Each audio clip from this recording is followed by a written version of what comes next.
So first of all, I'll tell you my Kenneth Boulding story. A couple of years ago, it may be 3, I got to speak here to an environmental group. And the following day, I got to speak at the Duke Business School. And I sent them a copy of my draft talk, and the Duke exhibits started with a page of quotes, and it had that precise quote on it along with half a dozen others.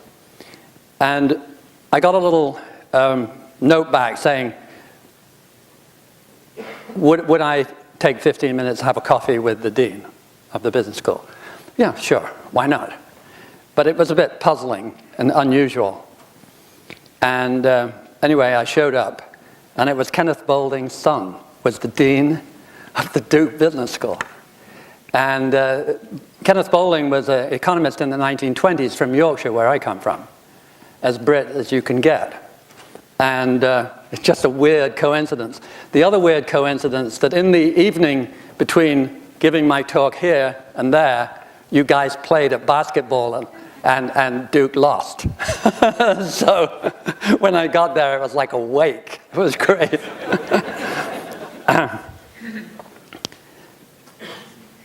So I got into investing 50 years ago because my friends in it were having more fun than anybody else. And it's an area where you can chase ideas. What's not to like about that? And it happens to pay well, which is even better. And I got into the environment with a less obvious cause.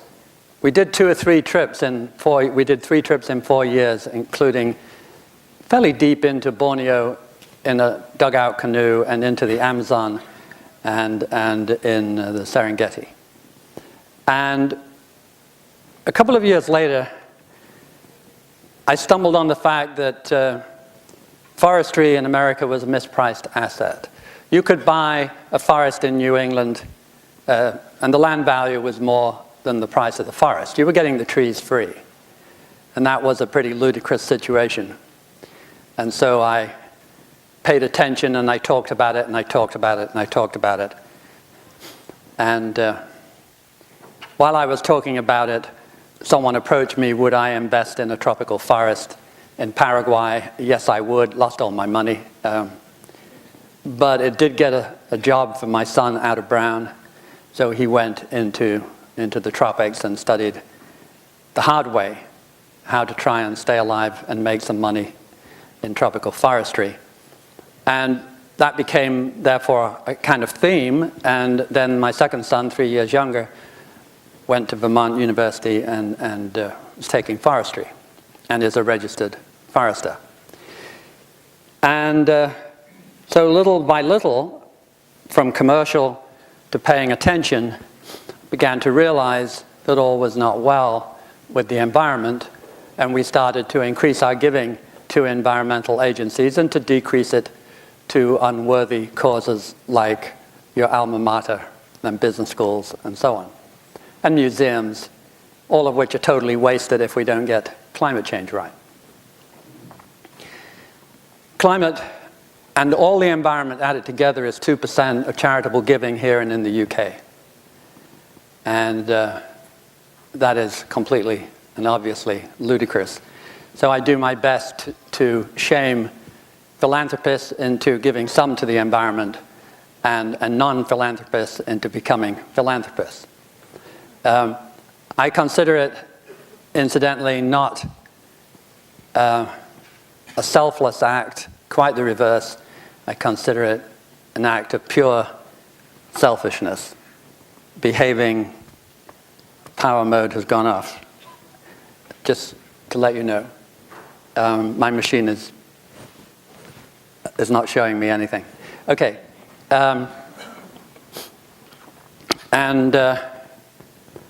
What's next? By degrees, we became much more interested in the environment and stripped down everything else. And then we said, well, we might as well call it a foundation. That gives us a really easy excuse for saying no to the fundraisers from Harvard Business School. So we did, and it did. It does give you a good excuse.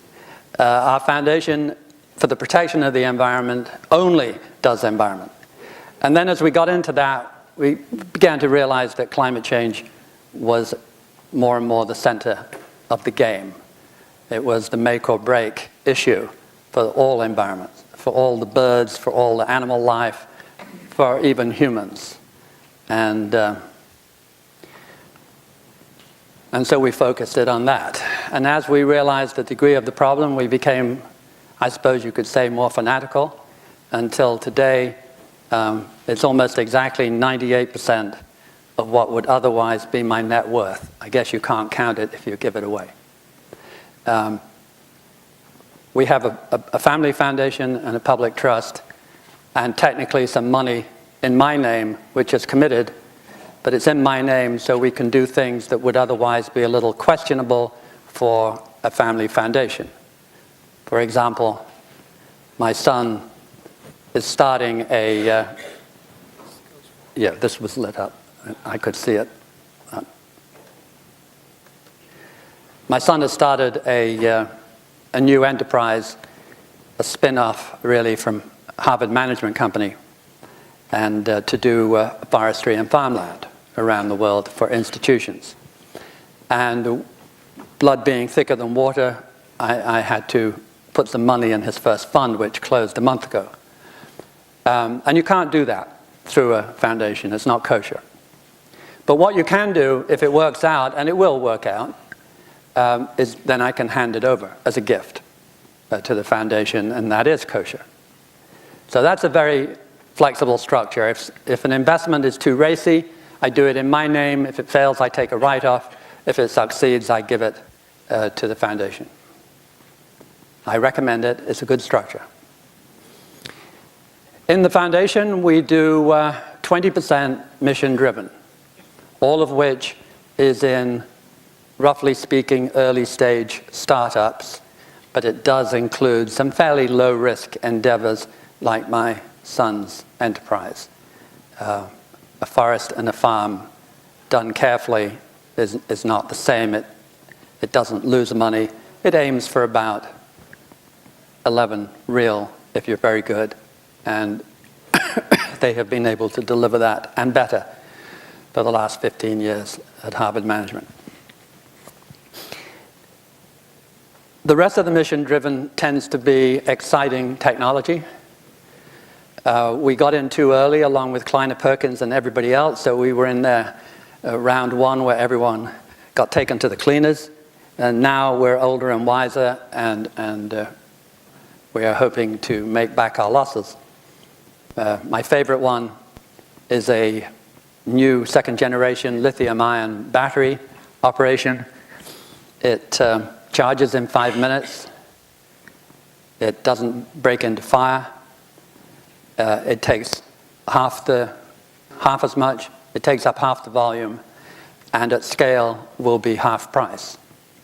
And we'll come back to that. But that, of course, if it works, delivery is early next quarter of the first batteries to a major automotive company, and it's the traditional 2 years behind schedule. But it is typical of the ideas we're trying to do, mission-driven. If it works, it's a game changer. And before I get to the main event, which is my stump speech, The Race of Our Lives, I just wanted to cover this about divestment. Every investment committee is conservative, even that of the Harvards, the liberal institutions of the world. And they will tell you that if you so much as cough, you will ruin their performance. If you put any change imposed on it, it will ruin their performance. So what I finally did, tired of hearing this, is we actually tested it. We took each of these 10 major groups out of the market from 1980 onwards, 89 onwards, and for 28 years, that is what happened. The graph at the bottom is all 11 lines graphed together. You can just see tech break away in the tech bust and then quickly join back again. Everyone makes the same return, plus or minus 25 basis points. When I saw this, I thought, oh my God, what a lucky starting date. But I was ruthless enough to use it the following day anyway. But my conscience nagged me, and finally we went back and pushed it back, first to 1957 and then to 1925. And as I like to say, in 1925, the story is completely ruined because the range goes from 50 to 54 bips. Plus or minus 27 basis points. It turns out that the market that is allegedly efficient, which is complete nonsense, is efficient at this. Who would have known? I'm completely shocked. You know, the market goes to 35 times earnings in 2000, in the tech bubble. It went to 7 times earnings in '82. Modigliani, one of the few great economists, arrived in Boston in '82 with talking for some big brokerage firm at lunch and said that the market should be twice price, and of course they were real assets and therefore high inflation should not have crushed the prices. And he came back as a tottering old man the year before he died to talk to the Quant Society in 2000 in Boston, where he said how ridiculous the market should be half price. He was one of the few great economists who realized how ludicrous the market was. It moves up and down about 16, 17 times more than is justified by the underlying volatility of dividends and earnings. So if you're clairvoyant in 1925 or 45 or 65, you get a very, very smooth expected value. But in real life, the market looms up and down. But this thing is efficient. So the starting assumption when you get rid of technology or utilities or energy is that you will do the same.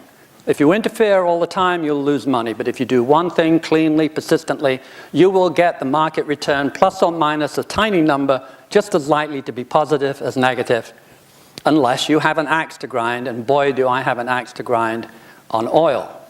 We're going to replace oil for transportation, land transportation, very quickly. And we're going to replace oil as chemicals perhaps even quicker, and that is a story we'll get to. The race of our lives. The damage is accelerating. I have mixed with quite a lot of scientists, given the last 15 years, climate scientists, and they're such a conservative bunch that I finally lost my cool and I got a commentary in to Nature, the most prestigious science journal, and it was called Be Persuasive, Be Brave, Be Arrested, in parentheses, if necessary. And it was haranguing the climate scientists for being too damn careful. They weren't even saying what they honestly believed. They were too respectful of, quote, the dignity of science, and they were too aware of the career risk to themselves of agitated Congress people in America, among others. And my argument to them was, it may be dangerous to overstate in every other branch of science, but in climate change, it is dangerous to understate. If by your caution you cause politicians and the general public to move too slowly, it may be a critical slowdown. So push the data, say what you honestly believe, and get on with it. This is the famous Al Gore exhibit. It shows the ebb and flow of carbon dioxide in the atmosphere. There isn't very much. It moves from 180 to 300 parts per million. That's 120 parts over the last 400,000 years, which marks the difference between the 4 ice ages and the 4 interglacials, such as the one we're now in. Just 120 points from peak to trough of having 2 miles of ice on top of New York City. Doesn't sound that bad, I suppose. We have just added, bang, since 1950, 120 parts per million. We've added as much again as makes the difference between an ice age and a temperate world. And we will add another 120 before this game is over. It is a very brave experiment, completely idiotic if you prefer. For 4 years, I've been talking about acceleration. It's one thing deteriorating, but to deteriorate at an accelerating rate is really scary. And no scientist would spit it out even though the data was quite clear until this year, the last 12 months. They have actually decided to sharpen up, to be more outspoken. There's quite a few of them running for office as we speak, as you sit. And the tone of peer-reviewed, serious articles on climate has definitely toughened, and the word acceleration appears everywhere, but only in the last 6 months. This exhibit was done 4 years ago. And it showed that for the first half of the last century, we went up at a tiny, modest 7.007 degrees centigrade per year, and in the second half, we went up at 15. And between the two last important El Niños, we went up 25. It is seriously accelerating as we sit around discussing whether it's real. The black line here is the ocean temperature in the first 2,000 meters of the ocean. From 1950 to 90, so this is much more recent, it went up at 37 units of heat. And from 1990 onwards, in the last 27 years, it went up to 99. It went up 2.5 times, and all of that since 1950. And the melting of the ice is accelerating even more than those two. The accelerating of the ice this week, this month, you will read, is really rattling the scientists. The warm air is constantly, much more often than anyone expected or than any model explains, warm air is moving up to the North Pole and the north of Greenland and so on. North of Greenland has had more warm days above freezing, more hours above freezing, by 3 times than they have ever had before. They are still in permanent darkness, and the other day it was above freezing, before the total dark winter has ended. It's spiking down and freezing them in Rome, and so on. With consequences. When you mess with the weather, the most reliable thing you can count on is that you'll have more heavy downpours. Warm air carries 4% more water vapor that guarantees you'll have more heavy downpours. And this is what it looks like at the 1 inch in a day. And of course, it was 10 inches in a day in Houston. Houston had about a 75-year one 4 years ago. 18 months later had a 100-year flood, and then last year had a monster. You can pick your own number, 1 in 1,000 years or off the scale. But all 3 of those in 4 years.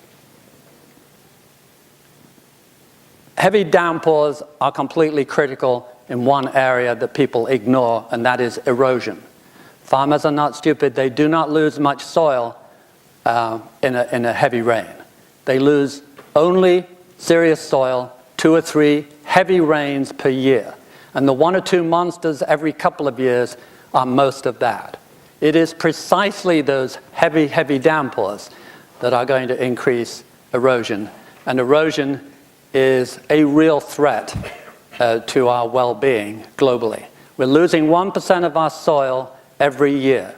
We have between 30 and 100 good crop years left, depending on your location. And when the soil is gone, basically we are gone. And we don't seem to respond as if this is a material matter. Widespread consequences totaled last year $330 billion of damage. It is much, much cheaper to head off damage than to fix it. Floods, droughts, wildfires, extreme events do not include Houston or California fires.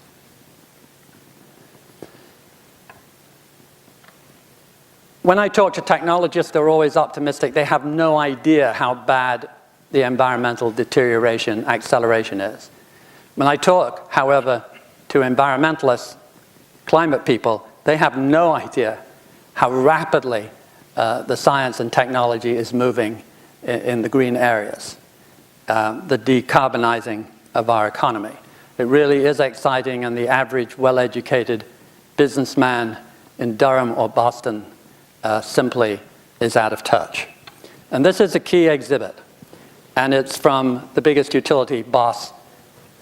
The boss of the biggest utility in America, Florida Power and Light, also has the largest trader of wind and solar power, so he completely knows what he's talking about, and he is in a way from the dark side. He is not a green, he is an absolute capitalist.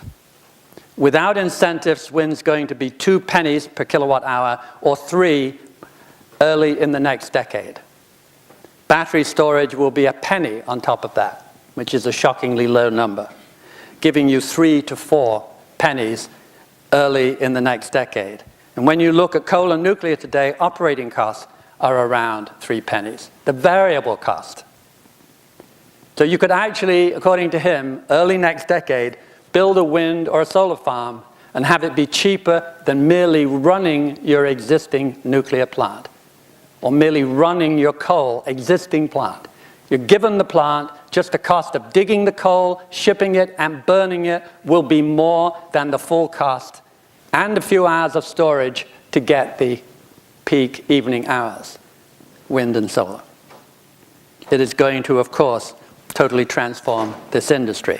And bang, the week before last, or the week before that, Excel Corporation of Colorado, a utility company, thinking about closing a couple of coal plants early, put out an ask for proposals, and they got a stunning 850 proposals, 350 of which were for wind and solar with battery storage for 2023. So 5 years into the future, and not 2 cents plus a penny sometime in the next decade, but 2.1 pennies in 5 years for wind plus storage in Colorado. Completely shocking, even by the previous quotation, because this is the median. Half of those bids were less than 2.1 pennies per kilowatt hour, and 3.6 pennies, which is below the median cost for all the coal plants in America. And the storage down to $3 to $7 from 15 as recently as May 2017. Just amazing progress. So not a penny, but 1/3 to 1/7 of a penny for storage for a few hours. That is the speed from 2009 that utility scale solar and onshore wind has been coming down. You have to admit that that is a dramatic rate in 8 years, from almost 400 to about 60. And that was coal, the median of all the coal plants in America. When I did this exhibit 2 years ago, it said will reach, and way quicker than I expected, it has passed it. Just a word on wind.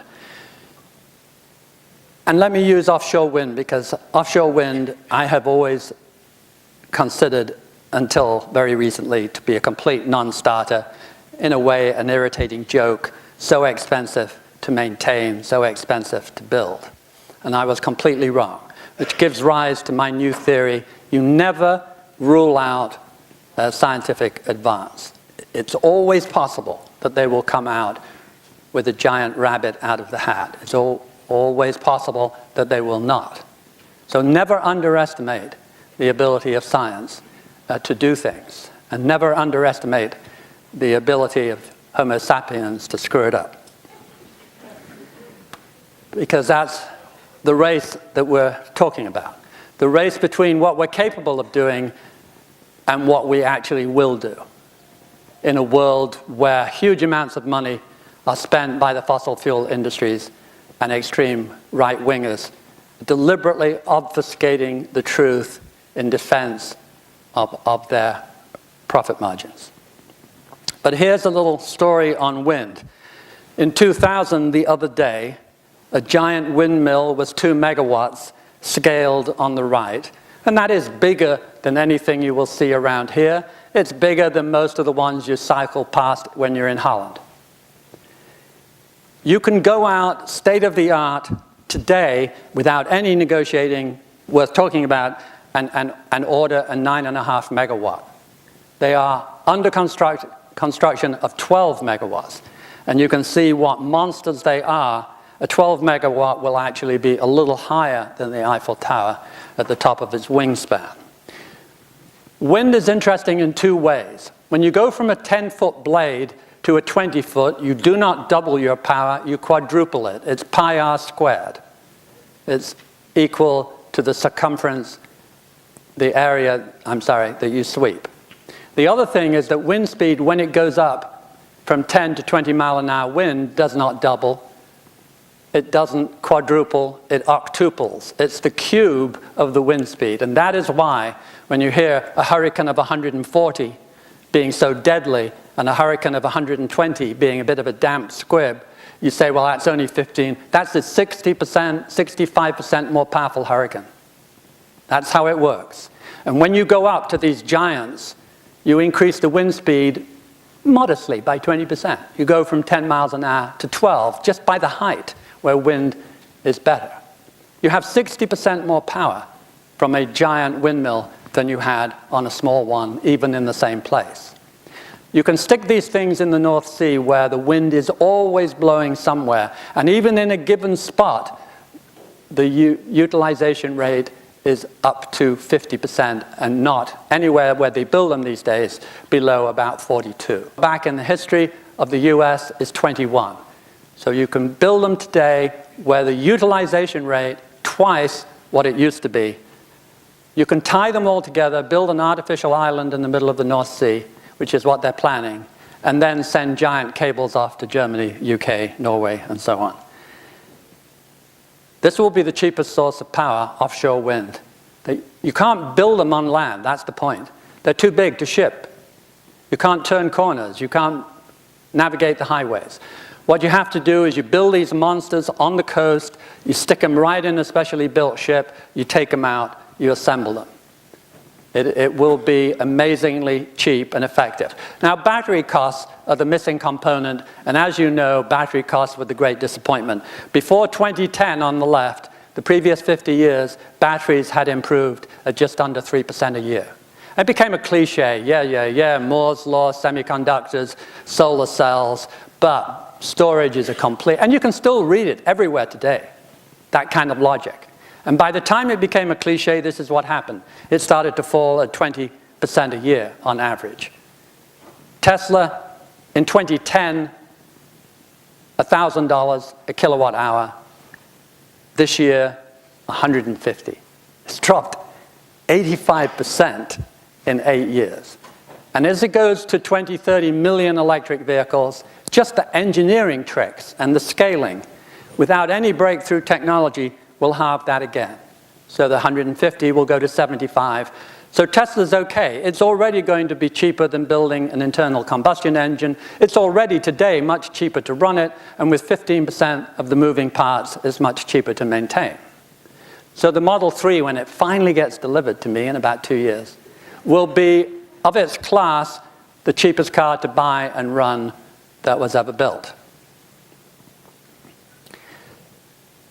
But the battery that we're investing in, QuantumScape in Los Angeles, if that works, and if it doesn't, someone else's version will halve that again from 75 to, let's say, 40. And that is overkill, and will give you some idea of why the move to electric will be so rapid. There's a consulting firm in Norway that's been consulting with the fossil fuel industries for over 100 years, and for 20 years with the green companies as well, and it's generally considered to be a neutral and a solid citizen. And it has, by normal standards, very aggressive green assumptions about everything I've just spoken, as do I. And the closer you get to it, the more you realize that that's appropriate. And even building in rapid movement to electric cars, rapid electrification of the grid, improvements in the grid, this is what you get. By 2050, you are still 51% fossil fuels. Which is a pretty ugly thought, because it means even if you can turn the use of fossil fuels down from 2020, and BP would say that won't happen for another 20 years, and plenty of people would say it will plateau for 10 years, but even if you could get it to turn more or less now, the carbon emissions continue to rise, and the temperature won't stop going up at an accelerating rate until we get to zero. So this is pretty well baked in the pie. By 2050, we will be at 2 degrees centigrade, and we'll still have half of it fossil fuels. This is an aggressive line. This is not BP's line. If we behave well, and we push hard, we might get to 1.9 or 2 degrees by 2050. We'll be lucky if it doesn't go to 3 before this game, this dangerous game, is over. Of course, the quantities of dough are vast. We will take trillions of dollars to make. This is the most important transition since the original introduction of coal and the steam engine. The fossil fuelization of the economy, that's really, combined with the steam engine, is the Industrial Revolution. And we have to undo all of that, and we have to do it fast. The efficiency is happily moving in the right direction. It was always positive. For every unit of energy, you were getting a little more GDP, but it was only 1/3% a year until you got into the 50s and 60s. It accelerated towards 80, and then 140, and then 1.6. And the estimate now is it will be cracking up to about 2.5% a year. If we do a good job, if we push hard, this is what will happen. But still, we're left in the soup. And now the terrible news, and why agriculture must play the key role, and why agriculture is totally ignored in gatherings like this as a general rule. Now, of course, I followed farmers in the previous panel up here, all dressed in their jeans. I feel really bad dressed like a banker, but what the hell.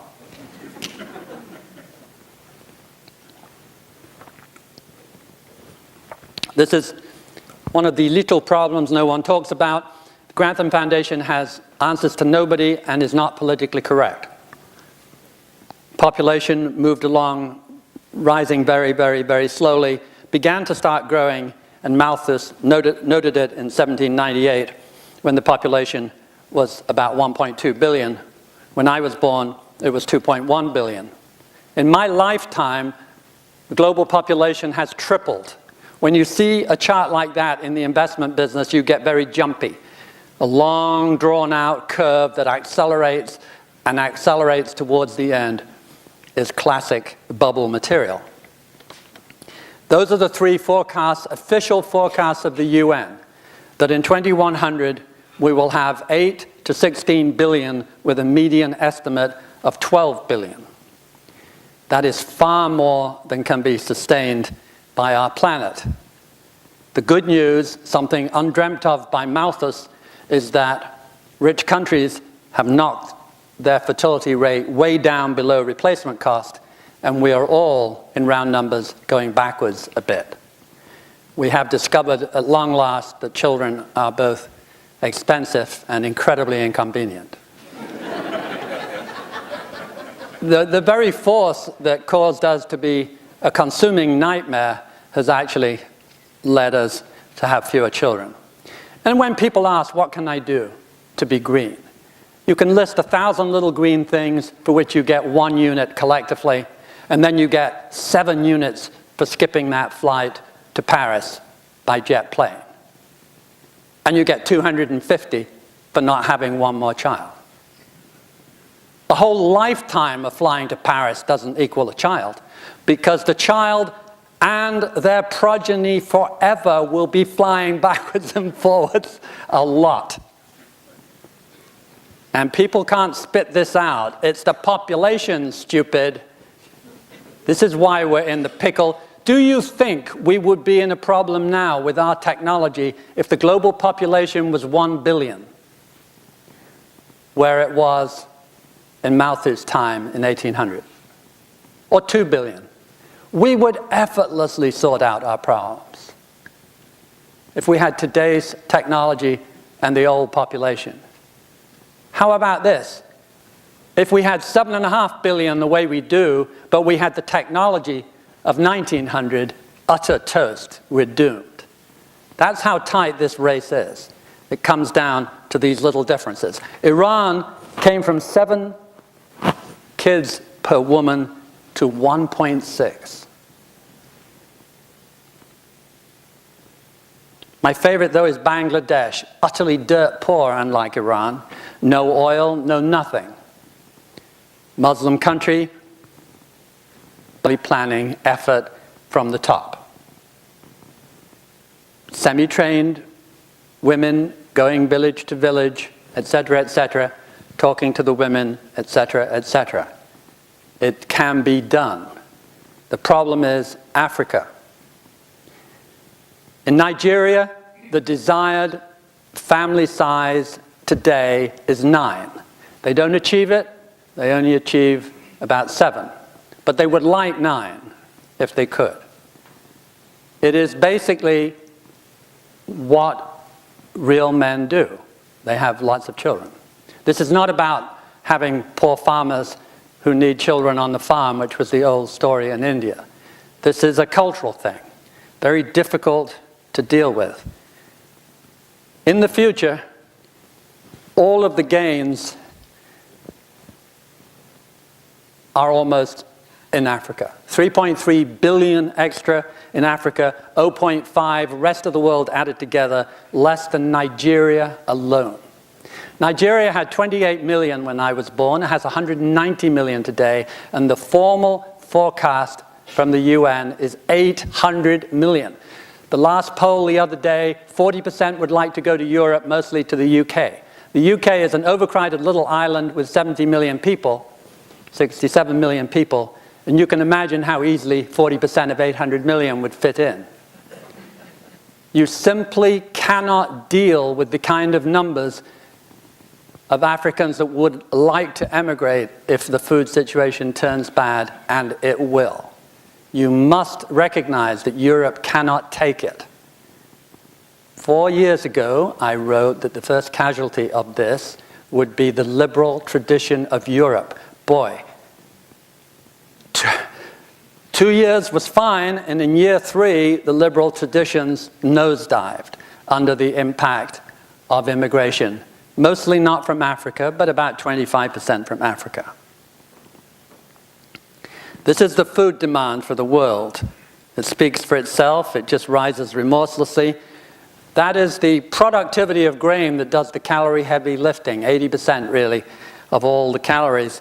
And up there in the Green Revolution, it had spiked to 3.5% a year, 10% more every 3 years, just amazing, under the impact of vast quantities of fertilizer and newly designed types of grain that would be sturdy enough to absorb that amount and not fall over. According to the weather vagaries, it bounced down, but the trend is not surprisingly pretty remorseless. Population arrives at a dead heat. We are producing humans at exactly the same rate. We're producing more grain. There is no room for error. And what is happening to the underlying productivity is this. We are hitting marginal returns that all economists know and love so well. You'd expect to see marginal returns in the best areas first. So you go to the best areas. It's not the US, by the way. US produces the most grain per person, a farmer and his son with 5,000 acres. But Europe produces far more grain per acre. So Germany, the UK, France for wheat, Japan for rice, for the last 15 years have plateaued. After fairly magnificent gains after the war, they have plateaued. And this is what you should expect and what will happen. One of the reasons is fertilizer roared upwards and is now in the US and China overused. So we have maxed out the usefulness of fertilizer in most developed countries. This is the productivity showing diminishing returns. In the pre-Green Revolution, jogging along at 1.5 was falling behind, by the way. Population growth was more than that globally. And they were looking at starvation in India in particular. And then the Green Revolution, it jumped up for 20 years, compounding at 3.2. Not surprisingly, then it comes down to 1.5, and then to 1.0, 1.1, and we are estimating at GMO at about 0.8. Not bad, but that is before anything goes wrong. That's the underlying technology before this. The effect of erosion on the soil, on productivity, by 2040 is to knock it down by 10% according to peer-reviewed, serious agricultural work. Now, this is the bad news when you deal in this field. This report and these reports do not mention climate change. There's a report we're going to get to on climate change, which is a backbreaker. The word erosion does not appear in their paper. I give you my personal guarantee. Why is this possible? It's because the erosion guys have enough work to keep on top of erosion, and the climate change guys have enough work to keep on top of climate change, and erosion is a far, far distant and alien thing to climatology. This is the effect of erosion on a town in the middle of Iowa. They kept a record, and they have this exhibit. In 1850, they had 14 inches of topsoil. 1900, 11.5, 1950, 5.5, 1975, 7, 2000, 5.5, 2018, probably 4.5, 4.7, something like this. Now, you can get a lovely crop in the Midwest, great soil, with 4.7 inches. But you don't have to be a rocket scientist to realize that if this thing keeps going, in 30 years, they'll have to get a great crop from 2 inches, which you can't do. You can get a semi-okay crop from 2 inches, and from 1 inch, you get a miserable crop, and from no inches, you get almost nothing, but not quite. And this is one of the two worst things that happened to me last year. Unfortunately, it's in the third most respected science journal in the world, the Proceedings of the National Academy of Sciences. That's the bad news. 12 scientists put this together. What they did is they looked at the actual effect of a flood and a drought in the last 50 years in America. And the flood was getting a little more intense and increasing in number, and the same with droughts. And the temperature, which they decided had very, very little effect until the last few years when it is very slightly negative. And then they extrapolated everything, and the temperature became almost on a log scale more painful. The droughts get more intense, the floods more intense and more frequent.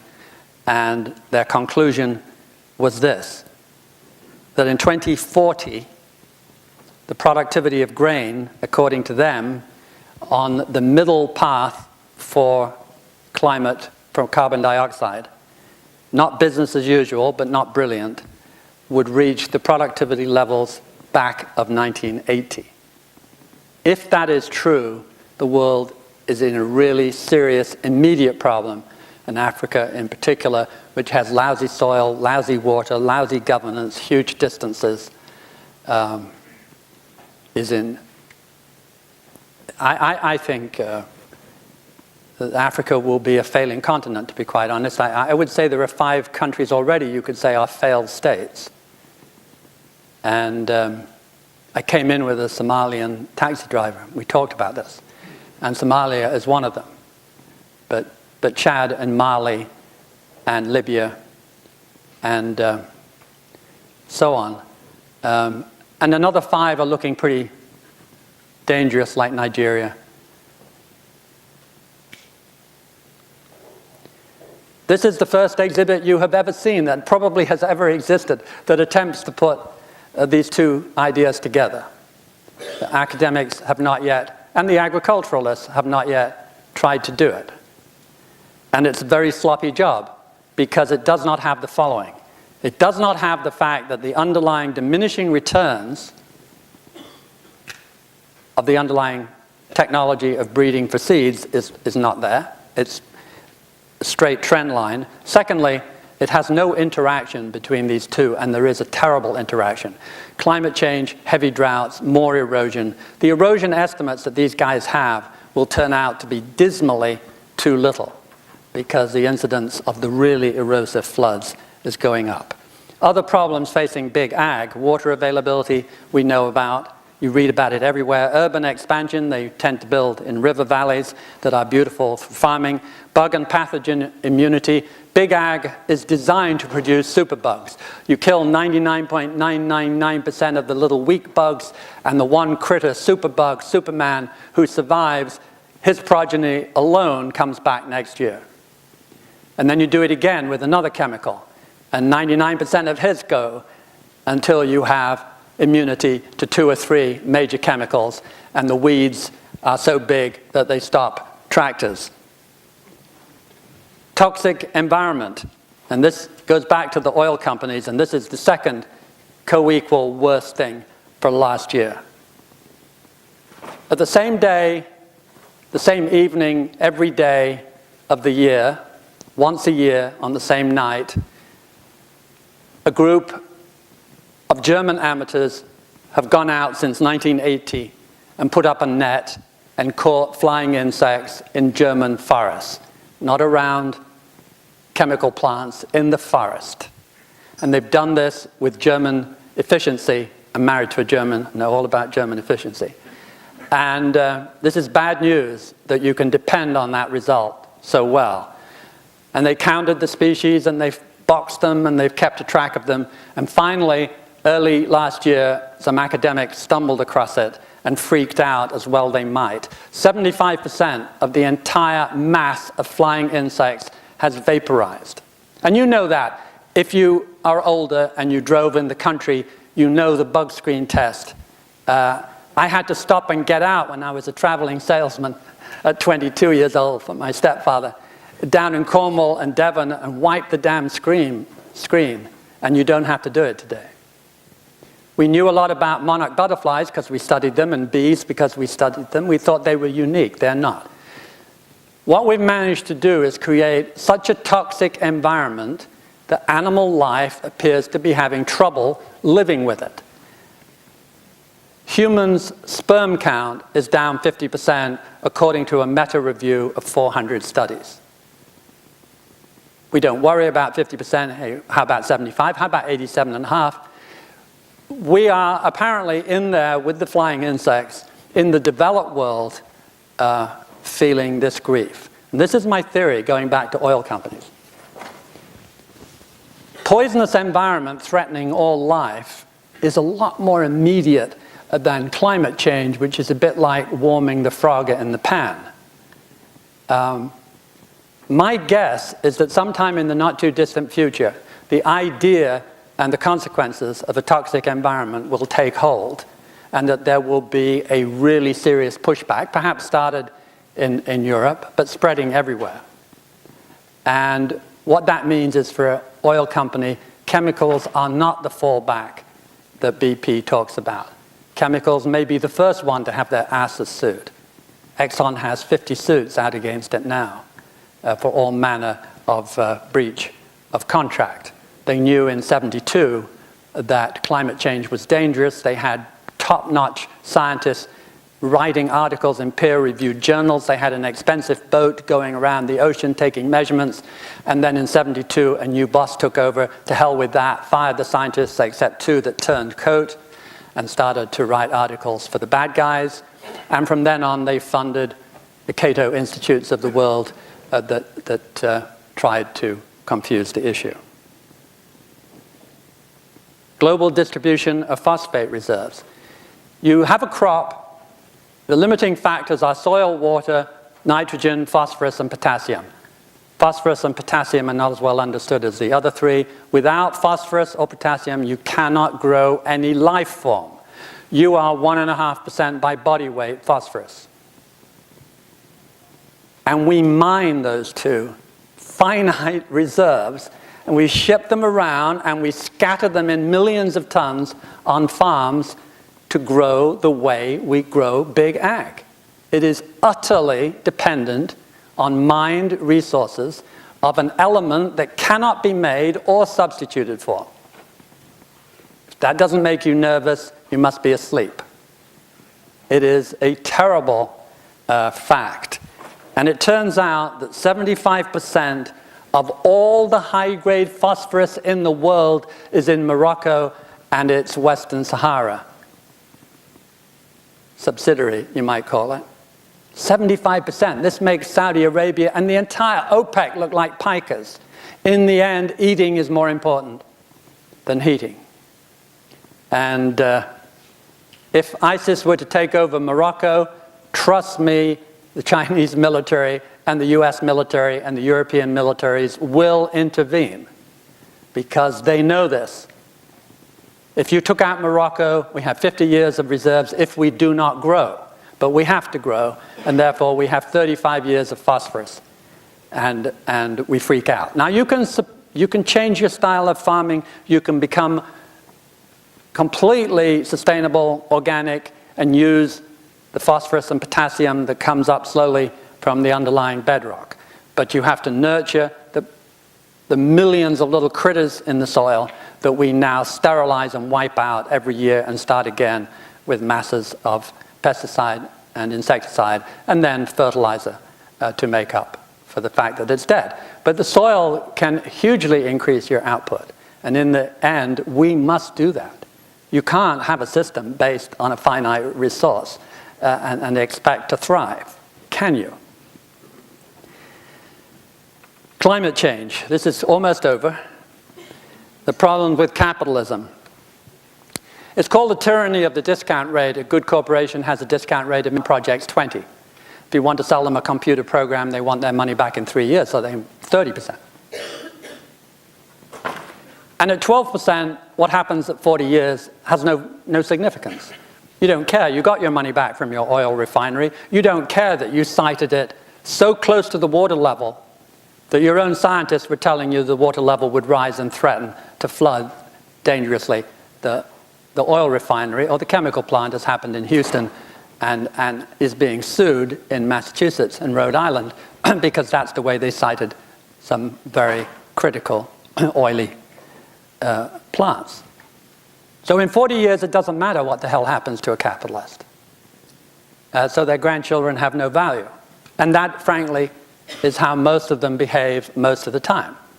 You can never count on a capitalist doing anything that is altruistic. With 2 or 3 exceptions. Unilever has an altruist running it. They're probably kicking him out soon. Marks and Spencer in England. Now, if your customers are pushing you, they'll behave very well. If your clients are pushing you, they'll behave better, etc., etc. If CalPERS is giving you trouble, a giant owner of stock, you might perk up. If CalPERS, CalSTRS, and 10 other unions hustle you, you will perform a little better. It can be done. If we all pressure them, they will behave better. But if we think they'll behave better out of choice at the cost of not maximizing their short-term profits and their stock price, you are wrong, unfortunately. This is the final exhibit. This is the deal between the devil and the farmer in the Midwest, your soil and your soul. He comes and makes an offer to the farmer for his farm, his family for 100 years. He offers them 3 times the profit that someone without the deal will make. Whatever they make, you will make 3 times that. It will cost you your soul, and footnote 23, 1% of your soil every year, which is about the rate they're using it anyway, losing it. So they all rush to sign up. And 100 years later, the great-great-grandson, at least when the starving crowds arrive from Chicago, he dies rich. Now, there is no MBA ever minted who would not sign this contract. It is simply capitalist proof. You have no choice.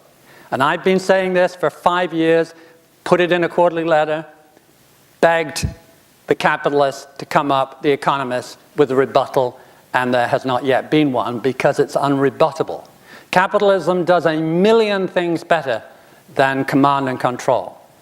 It does 2 or 3 things worse, which loosely speaking can be called the tragedies of the commons.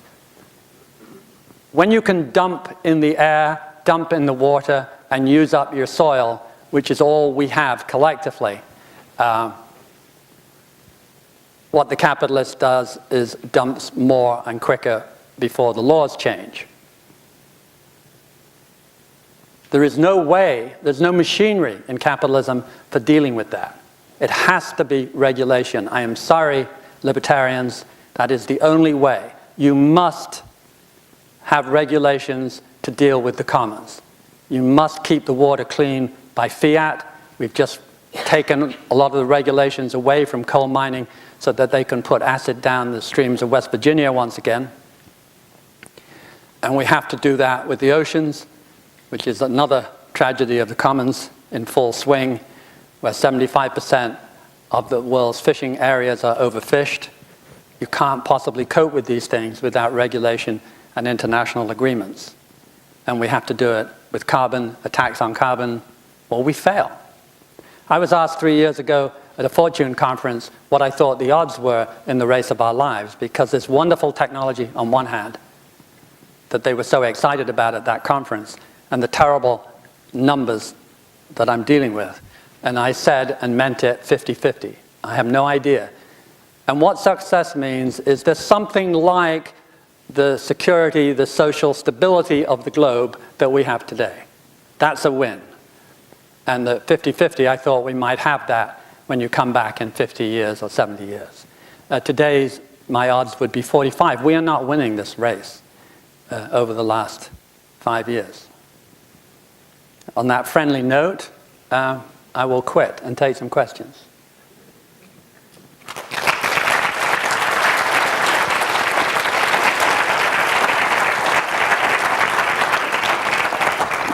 I am sorry, I'll get fired. I forgot. Oil consumption, this is the growth rate of electric vehicles, spectacular forecast in the next few years, oil creeping down, and this wonderful exhibit of the net cash flow of the 21 largest independent fracking companies. Reading means they're running at a loss. All of this work is done by the Wall Street Journal, and they keep hammering away at it, and we gathered our own data to check on theirs, and we found it to be absolutely correct. So a fracking well is basically over in 3 years, so you should get some profit pretty quickly, and here we are in year 12, and in year 9, 10, and not a hint. So the bondholders have made less than bondholders on average, the stockholders have made much less than the stockholders of other companies, and still they're able to keep this con game going. It is quite remarkable. A brief commercial, this is why I was going to get fired. GMO has a climate change strategy. It took me 6 years of nagging, 8 years of nagging to get them to do it. Its mission is simple, to understand all these changing forces that are out there and to be better positioned. It's not meant to be super green. It doesn't care about your employment policies. It just says, this is the central issue. This is so critical, I'm into triage. I'm willing to compromise on every issue in order for the main event. And the best way to make this point is to have a climate change fund that kicks ass and beats everybody, and then people use it to copy. And that begins to have an effect. And this is what our portfolio looks like. The agriculture is almost a quarter of the entire portfolio, which is unheard of, further down. And energy efficiency is 20%, clean energy 35%, and it's gotten off to a nice start last year. Okay. Oh, I get clapped again. Good trick. I must remember that one.